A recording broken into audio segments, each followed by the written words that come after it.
नमस्कार मंडळी, स्वागत आहे सगळ्यांचं आपल्या चॅनलमध्ये। हिंदू धर्मात शारदीय नवरात्रीला खूप महत्त्व दिले गेले आहे। अश्विन महिन्यात शरद ऋतूची सुरुवात होत असल्याने याला शारदीय नवरात्री म्हणतात। पौराणिक कथेनुसार अश्विन महिन्यात शारदीय नवरात्रीमध्ये दुर्गा मातेने महिषासुराशी 9 दिवस युद्ध केले। 10व्या दिवशी दुर्गा मातेने महिषासुरावर विजय मिळवला। तेव्हापासून माता दुर्गा आणि तिच्या 9 रूपांची पूजा केली जाते। त्यामुळे 9 दिवस देवीची पूजा केली जाते। धार्मिक मान्यतेनुसार नवरात्रीच्या काळात दुर्गा देवी कोणत्या ना कोणत्या रूपात पृथ्वीवर असते। त्यामुळे या दिवसांमध्ये दुर्गा पूजेला विशेष महत्त्व दिले आहे। तर आजच्या व्हिडिओमध्ये आपण घटस्थापना कधी आहे, घटस्थापनेची तारीख कोणती, घटस्थापनेचा शुभ मुहूर्त, 9 दिवसांमध्ये 9 माळा, 9 रूपे, 9 नैवेद्य हे सगळं या व्हिडिओमध्ये बघणार आहोत। तर व्हिडिओ कंटिन्यू करा आणि आपल्या चॅनलवर जर नवीन असाल तर चॅनलला नक्की सबस्क्राईब करा। हिंदू दिनदर्शिकेनुसार यावेळी अश्विन महिन्याच्या शुक्ल पक्षातील प्रतिपदा तिथी 3 ऑक्टोबर रोजी दुपारी 12:18 सुरू होईल आणि शुक्रवार 4 ऑक्टोबर रोजी पहाटे 2:58 समाप्त होईल। नवरात्रीच्या प्रतिपदा तिथीला मंत्रपठण आणि वैदिक विधींसह कलशात माता दुर्गाला आवाहन केले जाते। याला घटस्थापना म्हणतात। घटस्थापना मुहूर्त 3 ऑक्टोबर रोजी सकाळी 6:15 ते 7:22 असेल, तर अभिजात मुहूर्त सकाळी 11:46 ते दुपारी 12:33 असेल। हिंदू धर्मात शारदीय नवरात्रीला खूप महत्त्व दिले जाते। आता आपण बघणार आहोत कोणत्या दिवशी कोणत्या देवीचे रूप असणार आहे आणि कोणत्या दिवशी कोणत्या देवीची पूजा केली जाणार आहे। 3 ऑक्टोबर गुरुवार माता शैलपुत्रीची पूजा केली जाणार आहे। 4 ऑक्टोबर शुक्रवार ब्रह्मचारिणी मातेची पूजा केली जाणार आहे। 5 ऑक्टोबर शनिवार चंद्रघंटा मातेची पूजा असणार आहे। 6 ऑक्टोबर रविवार कुष्मांडा मातेचे पूजन केले जाईल। 7 ऑक्टोबर सोमवार आई स्कंद मातेची पूजा असेल। 8 ऑक्टोबर मंगळवार कांत्यायनी मातेची पूजा।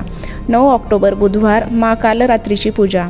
10 ऑक्टोबर गुरुवार माँ सिद्धिदात्रीची उपासना। 11 ऑक्टोबर शुक्रवार माँ महागौरीची पूजा। 12 ऑक्टोबर शनिवार विजयादशमी दसरा असेल। महाराष्ट्रातही माहूरची रेणुका माता, तुळजापूरची तुळजाभवानी, कोल्हापूरची महालक्ष्मी व वणीची सप्तशृंगी देवी अशी देवीची 3.5 शक्तिपीठे आहेत। नवरात्र उत्सवातील 9 दिवस येथे मोठी यात्रा भरते। देशभरातून भक्त या देवींच्या दर्शनासाठी येथे येतात। घटस्थापना केव्हा केली जाते? अश्विन शुद्ध प्रतिपदेपासून नवमीपर्यंत नवरात्रोत्सव साजरा केला जातो। कुलदेवीची स्थापना यावेळी केली जाते। काही जणांकडे देवीची मूर्ती प्रतिष्ठापित करतात, तर काही जणांकडे कलश मांडतात। याला घटस्थापना म्हणतात। घटस्थापनेचा विशेष असा मुहूर्त नाही। अश्विन शुद्ध प्रतिपदेच्या दिवशी दिवसभरात केव्हाही ही पूजा मांडू शकता। एकदा ती पूजा मांडली की 9 दिवस ती हलवत नाहीत। या 9 रात्री देवीपुढे तेल किंवा तुपाचा अखंड दिवा प्रज्वलित केला जातो। देवीची त्रिकाल पूजा केली जाते, म्हणजे दिवसातून 3 वेळा पूजा केली जाते। दुपारच्या पूजेनंतर 9 दिवस फुलांची माळ बांधली जाते। नवरात्रीतल्या 9 दिवसांपैकी प्रत्येक दिवशी देवीला वेगवेगळ्या फुलांच्या माळा घालायची प्रथा आहे। चला तर मग आपण बघूया कोणत्या दिवशी कुठली माळ देवीला घातल्या जाते। तर पहिली माळ शेवंती आणि सोनचाफ्यासारख्या पिवळ्या फुलांची माळ देवीला घातली जाते। दुसरी माळ अनंत मोगरा, चमेली किंवा तगर यांच्यासारख्या पांढऱ्या फुलांची माळ। तिसरी माळ निळी फुले, गोकर्णीच्या किंवा कृष्णकमळांच्या फुलांची माळ देवीला घातली जाते। चौथी माळ केशरी अथवा भगवी फुले, अबोली, तेरडा, अशोक किंवा तिळाची फुले। 5वी माळ बेल किंवा कुंकवाची वाहतात। 6वी माळ कर्दळीच्या फुलांची माळ। 7वी माळ झेंडू किंवा नारंगाची फुले। 8वी माळ तांबडी फुले, कमळ, जास्वंद, कण्हेर किंवा गुलाबाच्या फुलांची माळ। 9वी माळ कुंकुमार्चन केले जाते। आता आपण देवीला कुठल्या दिवशी कुठला नैवेद्य वाहिला जातो ते बघणार आहोत। पहिल्या दिवशी माता शैलपुत्रीला कलाकंदाचा नैवेद्य दाखवावा। गाईच्या दुधापासून बनवलेली मिठाई अर्पण करणे शुभ असते। दुसऱ्या दिवशी ब्रह्मचारिणी मातेची पूजा केली जाते। या दिवशी साखरेपासून तयार केलेला पंचामृताचा नैवेद्य दाखवावा। तिसऱ्या दिवशी चंद्रघंटा मातेची पूजा केली जाते। तिसऱ्या दिवशी दुधापासून बनवलेल्या बर्फीचा नैवेद्य दाखवावा। चौथ्या दिवशी माता स्कंद मातेला केळी अर्पण करावी।